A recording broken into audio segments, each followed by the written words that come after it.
तो आज हम लोग करेंगे design Twitter micro service architecture of Twitter service.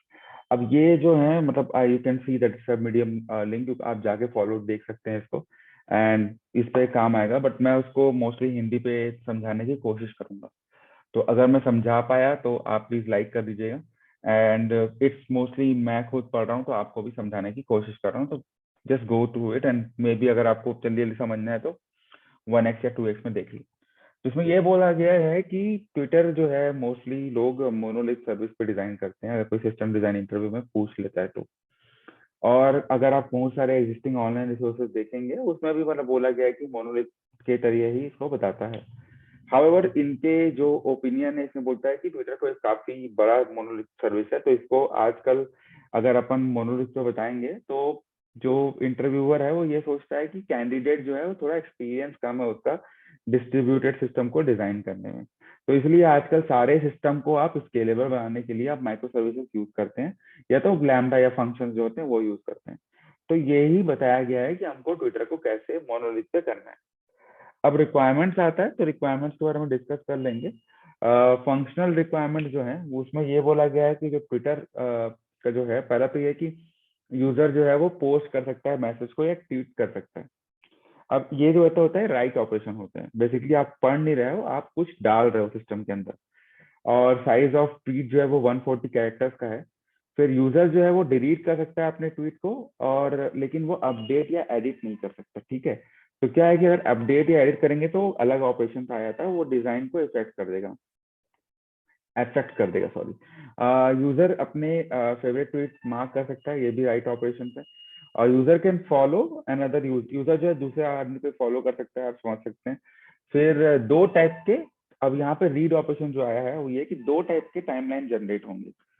और दो टाइप के टाइमलाइन जो जनरेट हो रहे हैं उसमें कौन कौन सा होगा। पहला तो ये है कि आप किसी भी ट्वीट का लास्ट 1000 10,000 ट्वीट आप दिखा दो, और एक होम टाइमलाइन जनरेट होगा जो कि बहुत सारे यूजर्स को जो फॉलो कर रहा है उस उनके वो दिखाएंगे। ठीक है, अब यूजर जो है वो जो ट्वीट है वो कीवर्ड के हिसाब से भी सर्च कर सकता है। काफी ज्यादा रिक्वायरमेंट्स वैसे यहाँ पे। फिर यूजर को अकाउंट से जिससे वो पोस्ट या कर सकता है या रीड कर सकता है। तो हमको एक मतलब ये बोल रहा है कि we will be using an external identity provider for the time being. चलो, और ये टेक्स्ट पिक्चर से सपोर्ट कर सकता है, एनालिटिक्स मॉनिटरिंग भी होनी चाहिए। अब कुछ एक्सटेंडेड रिक्वायरमेंट्स है, ये सब फंक्शनल रिक्वायरमेंट्स है बाय द वे। कुछ एक्सटेंडेड रिक्वायरमेंट्स भी हैं, जैसे सजेशंस और रिकमेंडेशन, किनको फॉलो करना है, किनको फॉलो कर सकते हैं, ट्वीट में रिप्लाई करना, ट्वीट का नोटिफिकेशन आना, हैशटैग ट्रेंडिंग होता है वो, और पुश नोटिफिकेशन। एक फंक्शनल रिक्वायरमेंट्स पे चलो बात करते हैं। ये ऐसा है कि मान लो आ, मैं शाहरुख खान को फॉलो कर रहा हूँ और तुम लोग आप लोग मुझे फॉलो कर रहे हैं। तो अगर शाहरुख खान ने कोई ट्वीट किया तो मुझे वो दिखेगा लेकिन आप लोग को नहीं दिखेगा। लेकिन अगर मैंने उस ट्वीट पे रिप्लाई किया या उसे शेयर किया तो वो आप लोग को दिखना चाहिए। ठीक है, वो यही बताया है। तो ये बोल रहा है कि ये सपोर्ट करने में हमको थोड़ा चेंजेस करने पड़ेंगे। अब वो देखते हैं कि हमको क्या चेंजेस करने पड़ेंगे, उस बारे में बात है। अब आते हैं नॉन फंक्शनल रिक्वायरमेंट्स में। ये रिक्वायरमेंट्स भी काफी सही रहते हैं। यहाँ पे मोस्टली आप देखते हैं कि आपका कैपेसिटी एस्टिमेशन कैसे होता है। पहला तो है कि आपका सिस्टम हाईली अवेलेबल रहना चाहिए, मतलब मैं ट्वीट सेंड कर सकूं, ट्वीट रिसीव कर सकूं, मेरे टाइमलाइन पे कुछ दिख जाए ऐसा। और टाइमलाइन भी काफी जनरेट करना काफी फास्ट होना चाहिए, मतलब हाफ अ सेकेंड में हो जाना चाहिए। ठीक है, और सिस्टम जो है वो कंसिस्टेंट ना भी हो तो चलेगा, बिकॉज आप अवेलेबिलिटी देख रहे हो तो आपको कंसिस्टेंसी नहीं होना चाहिए। नहीं होगा तो चलेगा, हम ओके हैं कि अगर कुछ टाइम बाद दिखे जो नया राइड है, या कीवर्ड डेटाबेस सर्च जो है वो थोड़ा उतना ज्यादा नहीं हो, एसिंक्रोनसली बैकग्राउंड में, मतलब एसिंक्रोनसली मतलब कि आपने फेंक दिया है, आपने किसी को बोल दिया कि भाई तू ये करके दे देना, और वो करके जब आएगा तब आप उसको देख सकते हो। ये नहीं कि जब तक वो करके नहीं दिया है तब तक आप उसको आगे नहीं बढ़ सकते वाला। ठीक है, तो अब ये बोल रहा है कि काफी ट्विटर सर्विसेज जिसको स्ट्रॉन्ग कंसिस्टेंसी चाहिए। तो जैसे कि हम वहां पे देख सकते हैं कि हमको थोड़ा कहाँ पे हम जैसे एक है कि बैड एक्सपीरियंस क्या होगा कि अगर वो अपना ट्वीट ही नहीं फाइंड कर पाए पोस्ट करने के बाद। ठीक है, तो वो जो है वो स्ट्रांगली कंसिस्टेंट थोड़ा होना चाहिए कभी कभार। सिस्टम जो है स्केलेबल होना चाहिए, मतलब यूजर ट्वीट तो इंक्रीज करते ही रहेंगे। यूजर डेटा को भी ड्यूरेबल होना चाहिए, मतलब वो गायब नहीं होना चाहिए। तो जैसे ऐसा नहीं होना चाहिए कि यूजर लॉग इन ही नहीं कर पा रहा है, ठीक है। और ये भी देखना है कि some of his tweets are gone और the users he was following is no longer following. तो ये चीजें जो है वो स्ट्रांगली, मतलब एटॉमिसिटी इसकी मेंटेन होनी चाहिए। तो इतना तक तो हम लोग समझ में आ गए। Now next is high level design. तो यहाँ पे हम डिस्कस करेंगे कि हाई लेवल डिजाइन जो है ट्विटर सर्विस का कैसे करते हैं। तो ये बेसिकली नो इसमें 6 पार्ट में डिवाइड किया गया है। ट्विटर सर्विस मतलब ट्वीट की सर्विस, उसके टाइम यूजर की टाइमलाइन की सर्विस, फैन आउट होता है ये सर्विस, एंड होम टाइमलाइन की सर्विस, सोशल ग्राफ सर्विस और सर्च सर्विस। यूजर टाइमलाइन मतलब कि आप अपने अकाउंट पे जा रहे हो, होम टाइमलाइन मतलब कि आपका खुद का टाइमलाइन, ठीक है। तो फॉलोइंग आर्किटेक्चर जो है वो बताया गया है कि कैसे डिफरेंट डिफरेंट टाइमलाइन जो है वो यूज किए जाएंगे। तो आप देख सकते हैं, सर्च करेगा सर्च सर्विस यूज होगी, पोस्ट डिलीट लाइक जो है वो ट्वीट सर्विस यूज करेगा, रीड जो है अपना खुद का टाइमलाइन यूजर टाइमलाइन यूज करेगा, अपने होम टाइमलाइन के लिए होम टाइमलाइन होगा, और फॉलोइंग के लिए सोशल ग्राफ यूज होगा। ये सब फिर तुम्हारा डेटाबेस एंड गैशिंग पे बिल्ट है। हम इस पे दोबारा आने की कोशिश करेंगे इन सम टाइम। तो डिटेल डिजाइन पे जाते हैं, पहला ट्वीट सर्विस का डिजाइन देखते हैं। ट्वीट सर्विस जो है वो रिस्पॉन्सिबल रहेगा ट्वीट रिसीव करने के लिए, ट्वीट को बाहर भेजने के लिए, बाजू में भेजने के लिए, और सर्व सर्विसेज को भी एक तरह से एक इनपुट देगा, ठीक है। ये क्या काम करेगा कि यूजर का ट्वीट और यूजर का इंफॉर्मेशन, यूजर के ट्वीट का इंफॉर्मेशन को स्टोर करेगा। ये इंक्लूड करेगा नंबर ऑफ ट्वीट्स जो एक यूजर ने भेजे हैं, कितना उसने लाइक किया है, और ये भी कंप्राइज करेगा कि एप्लीकेशन सर्वर जो है जो रखता है उसमें डिस्ट्रीब्यूटेड डेटा स्टोर होना चाहिए, और इन मेमोरी कैशे भी होनी चाहिए, और आप यूज भी कर सकते हो डेटा स्टोर भी। बट इन मेमोरी कैशे जो है वो आपका बैक्ड करेगा, मतलब ये डेटा स्टोर के बदले आप इन मेमोरी कैशे कर सकते हो, या तो इन मेमोरी कैशे रख लो जो कि डेटा स्टोर से बैक्ड रहे। जैसे कि आपका रेडिस जो होता है उसमें परसिस्टेंट फायदा होते हैं। जैसे आपका ये यूजर है, ठीक है, अगर मैं एनोटेट करने की कोशिश करूं यहाँ पे, तो आपका जो है ये आपका यूजर है, ठीक है। And 1 second, let me try to annotate, या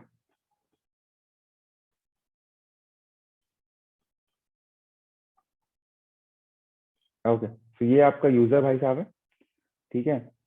एंड तो ये आपका यूजर है, ये इंटरनेट पे गया, इसने बोला भैया मेरे को ट्विटर यूज करना है। तो यहाँ पे लोड बैलेंसर आके आपको पर्टिकुलर ऐप सर्वर, यहाँ पे आपके प्रोफाइल रहेंगे, ये सब डिस्ट्रीब्यूटेड सर्वर्स हैं, और ये इन मेमोरी कैशे रहेगा और डेटा स्टोर रहेगा। तो ये बेसिकली आप काम कर सकते हैं। उसके बाद हम देखेंगे कि we will be using at least 3 app server. मतलब डिपेंड करता है कि आप मोस्टली बढ़ा भी सकते हो, डिपेंड्स ऑन द यूसेज, ठीक है। और डिस्कस करते हैं डेटाबेस स्कीमा कैसा रहेगा। तो डेटाबेस स्कीमा जो आप देख सकते हैं कि इसमें आपका मोस्टली जो चीजें रहेंगी वो आपके यूजर्स पे रहेंगी, ट्वीट्स पे रहेंगी, और फेवरेट ट्वीट्स पे रहेंगी, ठीक है। तो इसका ये मतलब है कि यूजर आईडी रहेगा जो आपका प्राइमरी की रहेगा, और अगर आप मतलब ताकि आप सर्च कर पाए, ट्वीट आईडी भी आपका प्राइमरी की रहेगा, मतलब हर ट्वीट का एक डिस्टिंक्ट प्लेस रहेगा। और फेवरेट ट्वीट जो आप मार्क करेंगे, तो आपने क्या फेवरेट ट्वीट मार्क किया है वो आपकी प्राइमरी की बन जाएगी, ठीक है। तो अभी अपन बात करेंगे किसकी, यूजर टेबल में क्या करता है। यूजर टेबल जो है आपका सारा इंफॉर्मेशन रखेगा डिफरेंट यूजर के बारे में। ट्वीट टेबल आपका सारा ट्वीट स्टोर करेगा, लेकिन ट्वीट टेबल में आपकी सेकेंडरी की जो है वो यूजर आईडी है, बेसिकली फॉरेन की बोलेंगे इसको, है ना। तो यहाँ पे आपको समझ में आ जाएगा कि ये ट्वीट जो है इस बंदे ने डाला था। अब हम यूनिक ट्वीट आईडी कैसे जनरेट करेंगे उसके बारे में बात है। तो यूनिक ट्वीट आईडी जनरेट करने के लिए हमारे पास एक एपीआई कॉल रहेगी जिसको बोलेंगे पोस्ट ट्वीट, और ये one of the app server पे जाएगी, आएगी, मतलब बेसिकली हाँ मैंने भेजा तो वो गई। ऐप सर्वर जो है इसकी एक यूनिक आईडी डालेगा, एंड वी कैन यूज, अब बेसिकली आप क्या कर सकते हैं, आप हैशिंग यूज कर सकते हैं, MD5 या ऐसे SHA-256, आप जो भी कर सकते हैं। तो आप या तो आप अपने यूजर आईडी पे ट्वीट मार लो, चेंज कर दो, या उस पर कर लो। तो फिर क्या होगा कि एक शॉर्ट URL के लिए जो बनाया गया था, वैसे ही अपन ट्वीट आईडी जनरेट करेंगे, इसके बारे में बात करूंगा। फिर दूसरा अप्रोच ये है कि आप एक यूनिक आइडेंटिफायर ले सकते हैं, तो अपने आप वो रैंडम हैश को जनरेट करता रहेगा। तो ये सब अप्रोच उतने अच्छे नहीं है।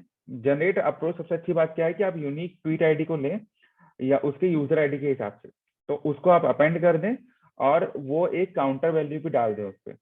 तो बेसिकली अगर मैं बोलूँ तो आपका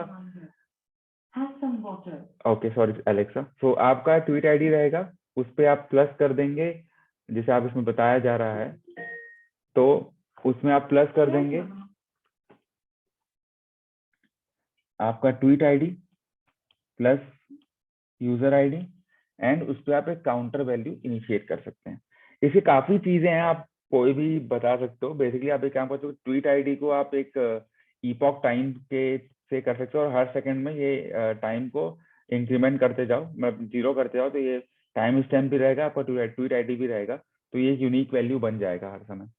तो there are multiple things you can do. So right now it's saying that कि we will use tweet ID और यूजर आईडी लेंगे, उस पर अपन एक काउंटर दे देंगे, तो कि पूरा एक अच्छा खासा ट्वीट आईडी ले लेगा। ठीक है। सो इसमें एक्चुअली इसमें सॉरी मैंने थोड़ा कंफ्यूजिंग में आपको बता दिया, ये वाला जो है वो भी एक तरीका है कि आप बढ़ा सकते हो। इसमें क्या बोला है कि यूजर आईडी पे हम एक इंक्रीमेंटल वैल्यू डाल देंगे, तो वो अपने आप उसके यूनिक ट्वीट आईडी बनते जाएगा। तो अब क्या बोल रहा है कि रिजल्ट जो है वो इशू क्या है कि updating both the tweet table and the user table during the post tweet. ठीक है। तो this will be again a issue there they are saying. Then we will go to tweet ID generate करने के बाद the app server क्या करेगा, वो insert करेगा ट्वीट को डिस्ट्रीब्यूटेड कैशे में और उसके बाद वो डेटा टेबल पे डाल देगा। तो हम ये राइट थ्रू मैकेनिज्म यूज करेंगे। राइट थ्रू कैशे मैकेनिज्म क्या होता है कि वो पहले सारा चीज जो है वो कैशे में भी डालता है और डेटा स्टोर में डालता है, तो पहले ही डालता है, एक साथ डालता है। तो हमारा जो ट्विटर है वो रीड हैवी है, तो इसका मतलब कैशे में भी सही जरूरी होना चाहिए और डेटा स्टोर में तो होना ही चाहिए, बिकॉज ये सब चीजें जो है वो लॉस्ट नहीं होनी चाहिए, तो ऐसी प्रॉपर्टीज मेंटेन करनी है इसमें। और हम ये देख सकते हैं कि रीड जो है वो हमेशा मतलब आई थिंक 100:1 का रेशियो होगा। तो अगर एक बंदा पोस्ट कर रहा है, 100 बंदे उस टाइम पे रीड कर रहे होंगे या उससे ज्यादा भी हो सकता है। तो basically tweet get consumed post होगा, तो हमको कैशे मिस नहीं होना चाहिए, इसलिए हम दोनों एक साथ कर रहे हैं।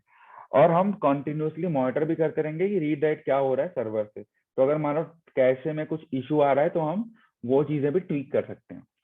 अब आते हैं ट्वीट सर्विस को स्केल कैसे करेंगे। तो स्केल करने के लिए हम दोनों काम कर सकते हैं कि हम डिस्ट्रीब्यूटेड कैशे और डेटा स्टोर को डिफरेंट पार्टीशन और रेप्लिकास में डाल सकते हैं। पार्टीशन मतलब कि आप उसको एक एक चीज पे डाल दो, पार्टीशन कर मतलब यूजर आईडी पे कर दिए, ट्वीट आईडी पे कर दिए।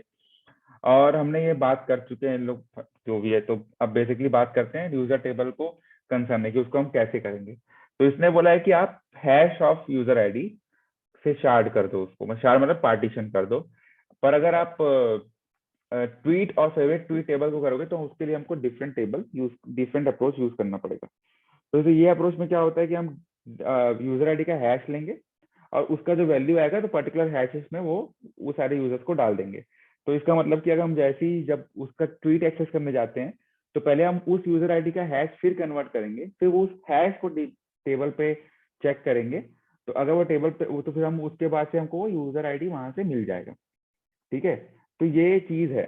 ऑल्सो हमको क्या करना चाहिए कि हमको ये भी यूज करना है कि भाई ये यूजर ने कौन कौन से पोस्ट किए, तो हमको सिर्फ एक ही यूजर का आईडी मिल जाएगा, हम डायरेक्टली वहां से पोस्ट कर सकते हैं। लेकिन प्रॉब्लम क्या होगा कि अगर एक यूजर जो है वो सेलिब्रिटी बन गया और उसके काफी सब्सक्राइबर बन गए, तो ये शार्डिंग कैसे काम करेगी और ये स्केलेबल है कि नहीं। तो बेसिकली ये क्वेश्चन उन्होंने पूछा और इसमें मोस्टली स्केलेबल हो नहीं भी हो सकता है। तो उसमें आपको क्या करना पड़ेगा कि वो टाइम टाइम पे उसके मतलब उसका जो ट्वीट है वो जो जिसके मल्टीपल फॉलोअर्स हैं उसका ट्वीट आपको टाइम टाइम पे कैश करना पड़ेगा, नॉट लाइक आप इनिशियली सब ट्वीट कैश कर दिए। तो वो भी होता है एक फैन आउट सर्विस में अपन देखेंगे। अब ये ट्वीट अप्रोच में क्या होगा कि हम ट्वीट टेबल को शार्ट कर देंगे ट्वीट आईडी से।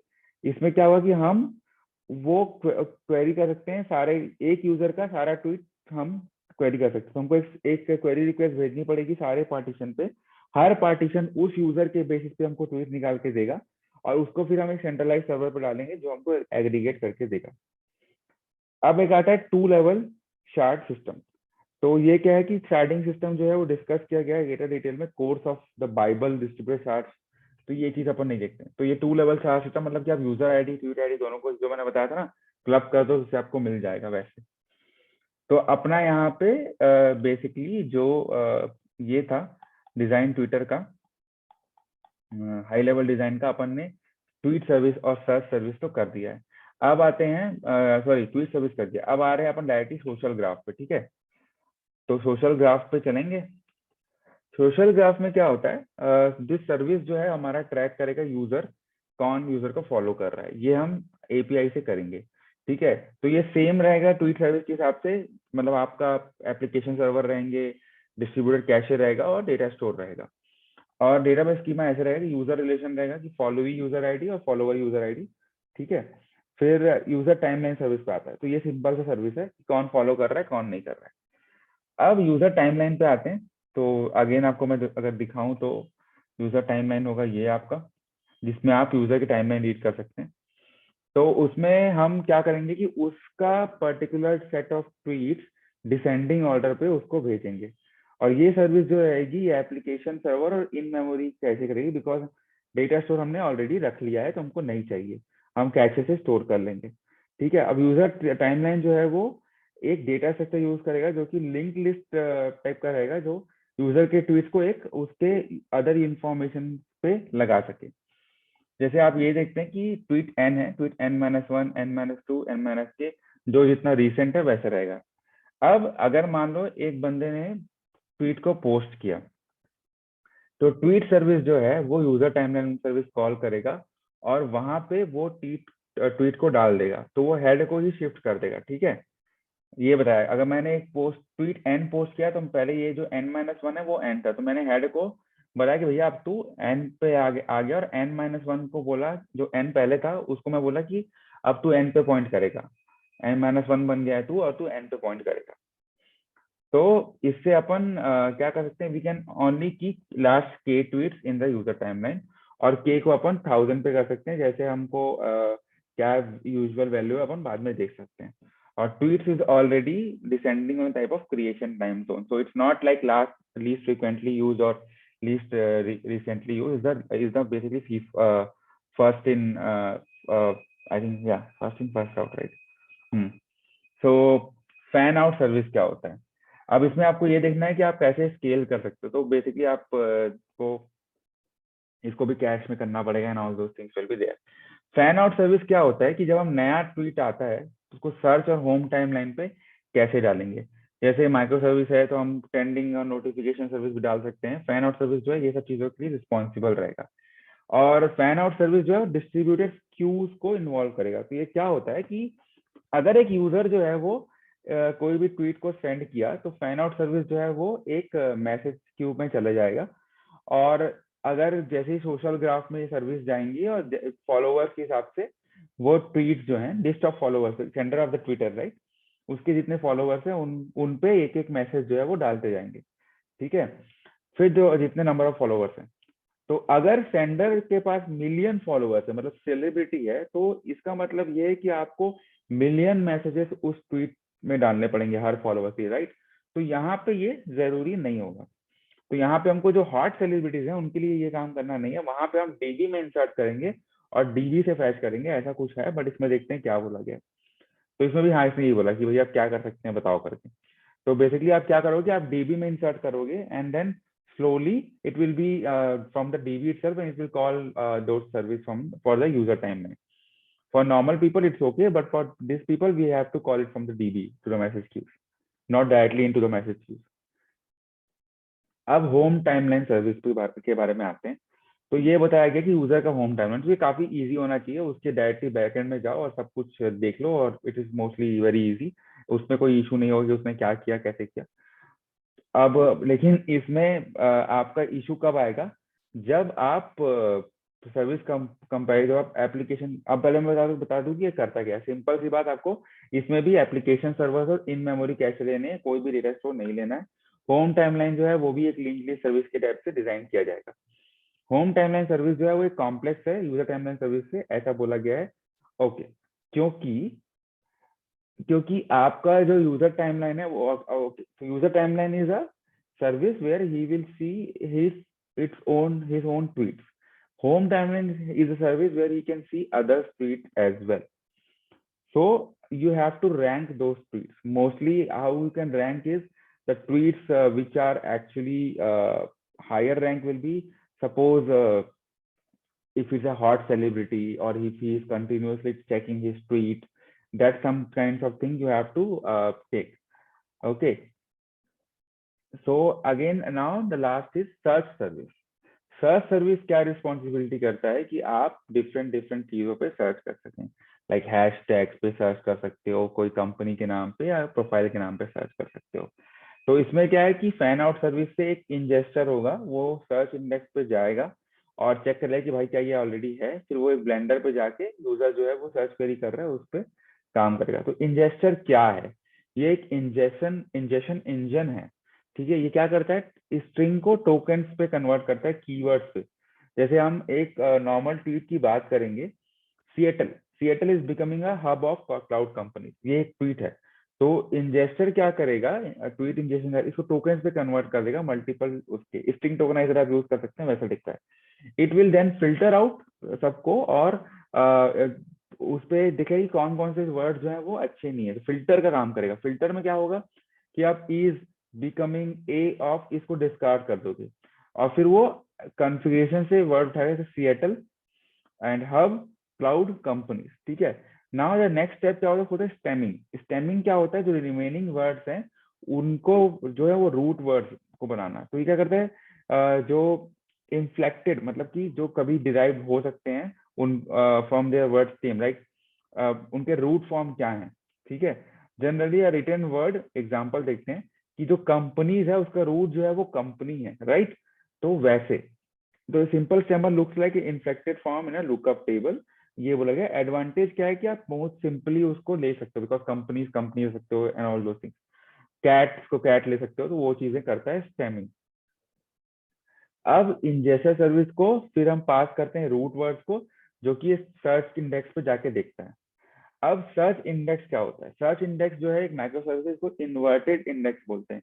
इन्वर्टेड इंडेक्स क्या होता है कि वो मैपिंग स्टोर करता है कंटेंट, सच एज जो वर्ड रहते हैं उसका लोकेशन क्या है, कितने डॉक्यूमेंट्स हैं, वैसे मतलब उसके डॉक्यूमेंट उसका वर्ड क्या है। तो इसका मतलब ये है कि हमारा जो ट्वीट है, सेट ऑफ ट्वीट है, वो जो सर्च इंडेक्स रहेगा वो उसके वर्ड्स को रखेंगे और उस वर्ड्स पे कितने ट्वीट आईडी है वो स्टोर होंगे। ठीक है, और इस पे बहुत सारे मल्टीपल, ठीक है कि आप उस वर्ड्स पे क्या ट्वीट कहे हैं तो आप उससे निकाल सकते हो। उसको शार्ट कैसे करना है, बेसिकली आप वर्ड्स पे शार्ट कर रहे हो कि एक ग्रुप ऑफ वर्ड्स पे शार्ट कर रहे हो, तो वो चीज होता है। तो हमने क्या देखा, हमने देखा injection, stemming and this inverted index. Now blender. Blender आप समझ जाओ कि वो ब्लेंड कर देगा सब कुछ को। ठीक है, तो बेसिकली ये सर्व करता है सर्च क्वेरीज को। जब एक सर्च क्वेरी आती है तो पहले सर्च टर्म डिटरमाइन होते हैं, फिर स्टेमिंग प्रोसेस होता है, रूट वर्ड्स निकलते हैं उसके, फिर यूजर रूट वर्ड्स पे सर्च क्वेरी होता है। तो बेसिकली यहाँ से हम आ गए पूरी तरह से ब्लेंडर सर्विस पे। ठीक है, तो इसमें ये बोला गया है कि आप कैसे अच्छे से डिस्ट्रीब्यूटेड डेटा को डिजाइन कर सकते हो। तो इसमें काफी ज्यादा मतलब इन्होंने अच्छे से बताया है। Then there are this two things. I think this guy has already given a brief for you, so you can see that also. I am not taking any, मैं कोई भी क्रेडिट नहीं ले रहा हूँ इन बंदे से, but what I liked about this video is that I can explain, मैं हिंदी में एक्सप्लेन कर सकता हूँ और आपको भी सही अगर समझ में आएगा तो काफी सही चीजें। और actually by explaining I am also getting a more deeper knowledge, so it's a good part.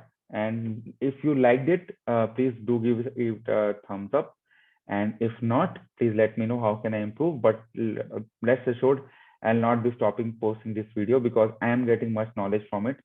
So yeah, thank you very much. Let's meet tomorrow with next session.